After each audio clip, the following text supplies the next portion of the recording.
1 घंटे के अंदर आपको नोएडा प्राधिकरण आना पड़ेगा, वरना वहाँ नया जो धंधा खोलने गए ना बुलंदशहर, वो तो बंद होगा ही होगा। आज इसको बंद कर देंगे नोएडा प्राधिकरण को, हम अंदर घुसाएंगे। ऐसे नहीं चलेगा, आपकी मर्जी से नहीं चलेगी नौकरी। किसानों का काम कौन करेगा नोएडा प्राधिकरण के? 1 महीने से आप नोएडा प्राधिकरण पहुंचिए 1 घंटे में, वरना हम अंदर घुसेंगे, वरना 14 को घेरेंगे जाके अभी हम बॉर्डर को। हमें ये बताइए हमारा काम कहाँ हो रहा है किसानों के? जब आप देखिए जनता बीच में आपके हमें दरवाजे में बैठी हुई है, आप क्यों चले गए नोएडा प्राधिकरण को छोड़कर? उस दिन पीएससी की मीटिंग में चले गए, आज आप बुलंदशहर चले गए।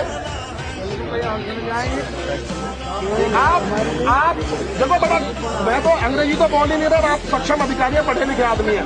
1 घंटे में नोएडा प्राधिकरण में आना पड़ेगा आपको, वरना हम लोकेश चंद के घर को घेरेंगे अभी जाके। निकल रहे हैं यहाँ से 1 घंटे में। बात ऐसा कर रहे हैं क्योंकि आप